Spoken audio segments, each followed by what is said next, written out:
नमस्कार दोस्तों। आप सभी का स्वागत है आप सभी का अपने यूट्यूब चैनल परीक्षा की शिक्षा में। आई होप कि आप सभी अच्छे होंगे और आपकी तैयारी भी अच्छे से चल रही होगी। जो बच्चे पहली बार हैं देख ले, हमारे चैनल पर बीएड परीक्षा 2023 की तैयारी हम रेगुलर बेसिस पे करवा रहे हैं। क्लास का समय है सुबह 11 बजे आपको सामान्य हिंदी क्लास और शाम को 7 बजे आपको सुबह 11 बजे आपको सामान्य ज्ञान की क्लास और शाम को 7 बजे सामान्य हिंदी क्लास आपको डेली बेसिस पे मिलती है। आप हमें देखिए इंस्टाग्राम को फॉलो कर सकते हैं और हमारे टेलीग्राम को से जुड़कर इस क्लासेस की जो पीडीएफ होती है उसको डाउनलोड कर सकते हैं। दोनों का डिस्क्रिप्शन में लिंक दिया गया है। तो चलिए चलेंगे, क्लास स्टार्ट करेंगे। क्लास स्टार्ट करने से पहले अगर आप सभी लोग जो बच्चे क्लास में पहली बार हैं नए हैं उन सभी से रिक्वेस्ट है कि चैनल को सब्सक्राइब कर जुड़ जाइए, क्लास को लाइक कर दीजिए और अपने दोस्तों के साथ क्लास को शेयर कर दीजिए, ठीक है। तो चलिए क्लास स्टार्ट करेंगे, आपके देखेंगे 26 नंबर क्वेश्चन। भारत में परमाणु ऊर्जा कार्यक्रम का प्रारंभ कब से हुआ माना जाता है, बताइए। भारत में परमाणु ऊर्जा कार्यक्रम का प्रारंभ कब से हुआ ये माना जाता है, बताइए। तो इसका सही उत्तर क्या हो जाएगा साथियों? तो 1948 से, जो ऑप्शन आपका पे बी दिया दोस्तों, आपका सही उत्तर हो जाएगा। अगला क्वेश्चन देखेंगे, आपका क्या पूछा गया है। 27 नंबर है, ध्यान से देखिएगा। उपनिषद का प्रतिपाद विषय क्या है? उपनिषद का प्रतिपाद विषय क्या होता है? तो उपनिषद की बात करें तो इसका देखिए हो जाता है भारत का सामाजिक व्यवहार, हिंदू धर्म, प्राचीन भारतीय विधि, ये सभी होते हैं। तो जो ऑप्शन यहाँ पर डी दिया दोस्तों, आपका सही उत्तर है। उपनिषद का प्रतिपाद विषय क्या होता है? तो भारत का सामाजिक व्यवहार, हिंदू धर्म, प्राचीन भारतीय विधि, जो ऑप्शन यहाँ पर डी दिया दोस्तों, आपका सही उत्तर है। अगला क्वेश्चन देखेंगे, आपसे क्या पूछा है, ध्यान से देखिएगा। 28 नंबर पर आपसे पूछ रहा है। 28 नंबर है, कोयला किस चट्टान में पाया जाता है? कोयला किस चट्टान में पाया जाता है? तो कोयले की बात करेंगे तो देखिए परतदार चट्टान में पाया जाता है, ठीक है। तो जो ऑप्शन यहाँ पर बी दे दोस्तों, आपका सही उत्तर हो जाएगा 28 पे। अगला क्वेश्चन देखेंगे। अगले क्वेश्चन आपसे क्या पूछा है, 29 नंबर है, ध्यान से देखेंगे आपसे क्या पूछ रहा है। 29 नंबर है, मोह असमबद्धता स्थिति क्या है?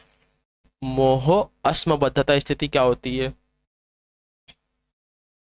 तो मोह असमबद्धता स्थिति देखिए क्रस्ट तथा दो मेटल के बीच की जो स्थिति होती है उसको कहते हैं, ठीक है। तो जो ऑप्शन आपके ए दिया दोस्तों, आपका सही उत्तर होगा। क्रस्ट तथा मेटल के बीच की स्थिति को मोह अश्मबद्धता स्थिति कहते हैं, याद रखिएगा। अगला क्वेश्चन देखेंगे आपका 30 नंबर, ध्यान से देखिए। 30 नंबर पे आपसे क्या पूछेगा, पूछा है आपसे विश्व में बागवानी कृषि का सर्वाधिक विकास कहाँ हुआ है? बागवानी कृषि क्या होती है? तो जो फसल एक बार बो दी जाती है और उससे कई बार फसल प्राप्त की जाती है, ठीक है। मतलब उसका पौधा एक बार लगा दिया और उससे कई बार कई वर्षों तक जो फसल होती है उसको प्राप्त करते हैं, उसी को बागवानी कृषि कृषि कहते हैं। तो विश्व में बागवानी कृषि का सर्वाधिक विकास कहाँ हुआ है? तो देखिए दक्षिण पूर्वी एशिया में हुआ है, ठीक है। जो ऑप्शन आपका डी दिया दोस्तों, आपका सही उत्तर हो जाएगा। अगला क्वेश्चन देखेंगे आपका 31 नंबर, ध्यान से देखिएगा। 31 नंबर पे आपसे क्या पूछ रहा है, पूछा है आपसे धरातल के सर्वाधिक भाग पर निम्नलिखित में से किस चट्टान का विस्तार पाया जाता है? धरातल के सर्वाधिक भाग पर निम्नलिखित में से किस चट्टान का विस्तार पाया जाता है? तो अवसादी चट्टानों का, ठीक है। जो ऑप्शन आपका पे बी दिया दोस्तों, आपका राइट आंसर होगा। धरातल के सर्वाधिक भाग पर आपकी जो अवसादी चट्टानें हैं इनका विस्तार पाया जाता है। अगला क्वेश्चन देखेंगे आपका 32 नंबर, 32 नंबर पे देखेंगे आपसे पूछ रहा है, क्या पूछा है, विश्व में रेशम उत्पादन में अग्रणी राष्ट्र कौन सा है, ठीक है। राष्ट्र की बात कर रहा है, विश्व में रेशम उत्पादन के अग्रणी राष्ट्र कौन सा है? भारत, चीन, जापान, दक्षिण कोरिया।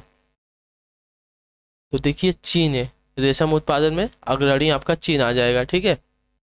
जो ऑप्शन आपका बी है दोस्तों, आपका सही उत्तर हो जाएगा। अगले क्वेश्चन की तरफ बढ़ेंगे। 33 नंबर, ध्यान से देखिएगा। आपसे क्या पूछा है 33 पे,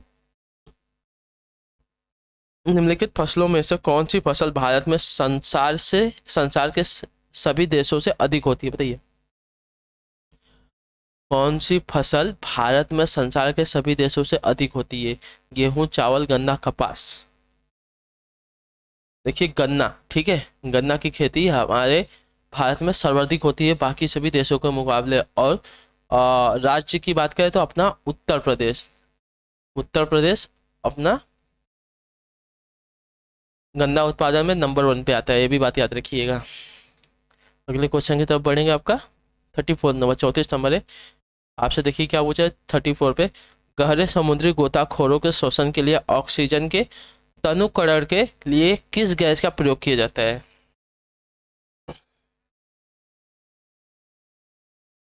हीलियम गैस का, ठीक है। जो ऑप्शन आपका डी दे दोस्तों आपका राइट आंसर है। जो गोताखोर होते हैं शोषण के लिए जो ऑक्सीजन को टैंक लेके जाते हैं, उसमें आपकी जो हीलियम गैस होती है, याद रखिएगा। अनुकरण के लिए किस गैस का उपयोग किया जाता है? हीलियम गैस का। जो ऑप्शन आपका डी दिया दोस्तों आपका सही उत्तर हो जाएगा। अगला क्वेश्चन आपका 35 नंबर है, ध्यान से देखेंगे आपसे क्या पूछ रहा है 35 नंबर पर। आर्द्रता को मापने के लिए किस उपकरण का प्रयोग किया जाता है साथियों? आर्द्रता को मापने के लिए किस उपकरण का उपयोग किया जाता है? आपका उत्तर हो जाएगा हाइग्रोमीटर का। ठीक है, जो ऑप्शन आपका पे बी है दोस्तों आपका सही उत्तर हो जाएगा। थर्मामीटर से आपका तापमान मापा जाता है, याद रखिएगा। चलेंगे अगले क्वेश्चन की तरफ देखते हैं साथियों, आपसे क्या पूछा है 36 नंबर पे। ठीक है, 36 नंबर पे आपसे पूछ रहा है क्रीम सेपरेटर में दूध में से वसा को किस कारण से अलग किया जा सकता है? कौन सी विधि लगती है, कौन सा बल लगता है? जो क्रीम सेपरेटर होता है उसमें जो दूध से वसा अलग किया जाता है, उसको किस कारण से अलग किया जा सकता है? तो अपकेंद्रीय बल से। ठीक है, अपकेंद्रिक बल से। जो ऑप्शन आपका पे बी दिया, सॉरी डी दिया दोस्तों आपका राइट आंसर हो जाएगा, याद रखिएगा। जैसे हम माठा को मोहते हैं तो उसमें जो आपका हमारा जो मक्खन होता है वो ऊपर आता है, तो उसमें भी आपका देखिए अपकेंद्रिक बल लगता है, याद रखिएगा। चलेंगे अगले क्वेश्चन की तरफ। आपका 37 नंबर, ध्यान से देखिए। 37 पे आपसे क्या पूछा है? बाजार कीमत किससे संबंध होती है? बाजार कीमत किससे संबंध होती है? तो बाजार कीमत की बात करें तो इसका संबंध देखिए अत्यधिक अल्प अवधि से होती है। ठीक है, जो ऑप्शन आपके पे ये दिया दोस्तों आपका राइट आंसर हो जाएगा। अगला क्वेश्चन है आपका 38 नंबर। 38 नंबर पर देखेंगे आपसे क्या पूछा है। दक्षिण भारत के सन ग्रुप द्वारा अधिग्रहण की गई एयरवेज कंपनी कौन सी है? तो स्पाइस जेट। ठीक है, जो ऑप्शन आपका सी था दोस्तों आपका सही उत्तर हो जाएगा। दक्षिण भारत के सन ग्रुप द्वारा अधिग्रहण की गई जो एयरवेज कंपनी है उसका नाम है स्पाइस जेट।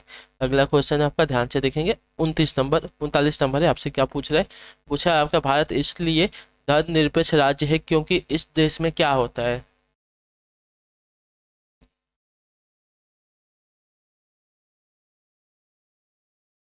तो इसलिए धर्मनिरपेक्ष राज्य है भारत क्योंकि यहाँ पर राज्य का कोई धर्म नहीं होता। ठीक है, तो जो ऑप्शन यहाँ पे ये दे दोस्तों आपका सही उत्तर हो जाएगा। भारत इसलिए धर्मनिरपेक्ष राज्य है क्योंकि इस देश में राज्य का कोई धर्म ही नहीं होता, तो इसके वजह से हमारा जो भारत है धर्मनिरपेक्ष राज्य है। तो जो ऑप्शन आपका ये दे दोस्तों आपका राइट आंसर हो जाएगा। अगला क्वेश्चन देखेंगे आपका 40 नंबर, ध्यान से देखिए आपसे क्या पूछा है। क्लाइव को बंगाल का गवर्नर बनाया गया था किस ईस्वी में? क्लाइव को बंगाल का गवर्नर बनाया गया था किस ईस्वी में? आपका हो जाएगा 1758 ईस्वी में। ठीक है, जो ऑप्शन आपका सी था दोस्तों आपका सही उत्तर हो जाएगा। अगले क्वेश्चन की तरफ पढ़ेंगे। आपका 41 नंबर है, ध्यान से देखिएगा। आपसे पूछ रहा है 41 पे भारत का प्रथम गवर्नर जनरल कौन था? साथियों सही उत्तर क्या हो जाएगा? भारत पे भारत का प्रथम गवर्नर जनरल की बात हो रही है तो कौन था? तो विलियम बेंटिंग। ठीक है, जो ऑप्शन आपका पे सी थे दोस्तों आपका सही उत्तर हो जाएगा। अगले क्वेश्चन की तरफ बढ़ेंगे। आपका देखेंगे 42 नंबर पे आपसे क्या पूछा है। 42 नंबर है, अच्छे से देखिएगा, क्वेश्चन को ध्यान से पढ़िएगा और बताइएगा आंसर। द्वैध शासन नीति को किसने समाप्त किया था? द्वैध शासन नीति को किसने समाप्त किया था?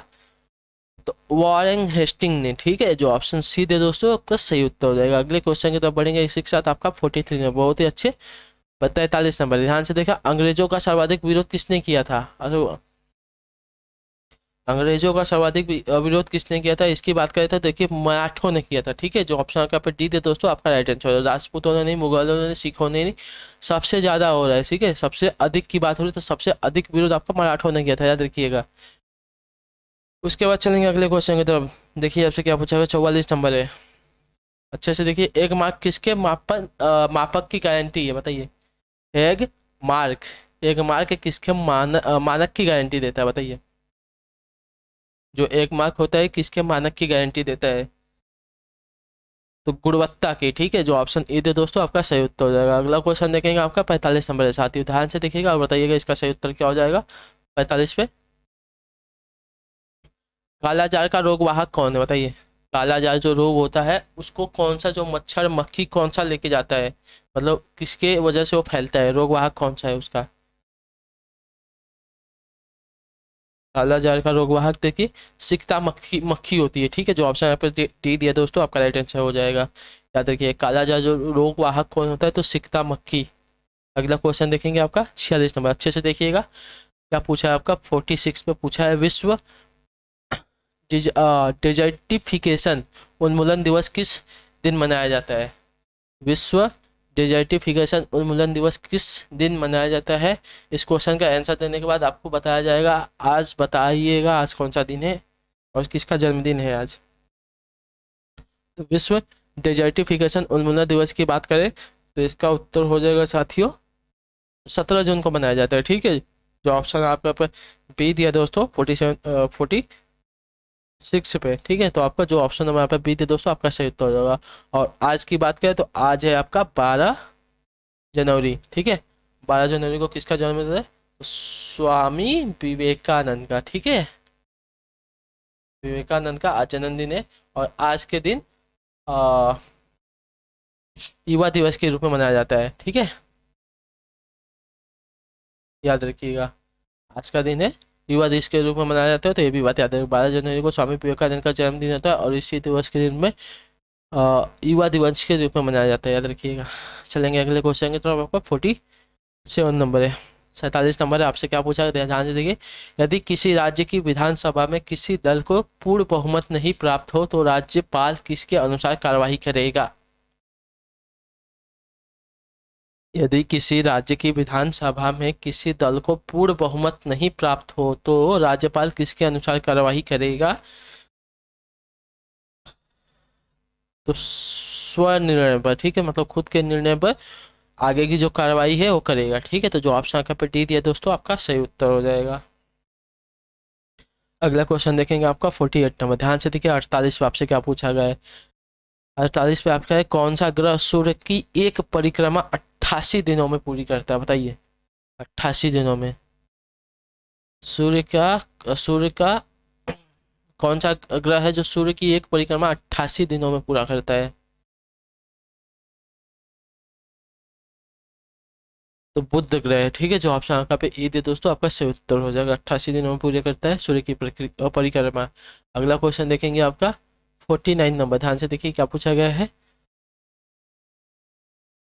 रेयान के विनिर्माण के लिए कौन सा मुख्य कच्चा माल प्रयोग किया जाता है? बताइए, रेयॉन के विनिर्माण के लिए कौन सा मुख्य कच्चा माल का प्रयोग किया जाता है? तो सेल्यूलोज का। ठीक है, जो ऑप्शन का भी पी दिया दोस्तों आपका राइट आंसर हो जाएगा 49 पे। अगले क्वेश्चन की तरफ बढ़ेंगे, आपका 50 नंबर, ध्यान से देखिएगा। 50 पे आपसे क्या पूछा गया है? 50 पे पूछा है, गिद्धा जो कि नृत्य का एक रूप है किस राज्य से संबंधित है उसका? बताइए, किस राज्य से संबंधित? गिद्धा जो कि एक नृत्य का एक रूप होता है किस राज्य से संबंध है उसका?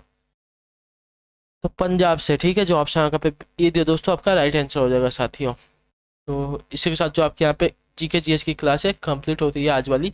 आई होप कि आपको क्लास अच्छी लगी हो, हमें कमेंट करके बताइएगा आपको क्लास कैसी लगी। ठीक है, आपका जो भी डाउट हो जो भी प्रश्न हो हमें कमेंट में पूछ लीजिएगा और टेलीग्राम ग्रुप से जुड़ जाइएगा, डिस्क्रिप्शन में उसका लिंक दिया गया है। ठीक है, और वहाँ क्योंकि वहाँ पे देखिए आपको डेली बेसिस की जो पीडीएफ है अभी मिल जा रही है, तो वहाँ से जाकर आप डाउनलोड करके अपनी जो तैयारी हो उसको कंप्लीट कर सकते हैं। बाकी जो बच्चे क्लास में पहली बार हैं, क्लास में नए हैं, उन सभी से रिक्वेस्ट है कि चैनल को सब्सक्राइब करके जुड़ जाइए, क्लास को लाइक कीजिए जितना हो सके उतना, अपने दोस्तों के साथ क्लास को शेयर कीजिए। ठीक है, बाकी हम आपसे मिलते हैं आपकी अगली क्लास में। तब तक के लिए टाटा बाय बाय, जय हिंद जय भारत। आप सभी का शुक्रिया क्लास से जुड़ने के लिए साथियों।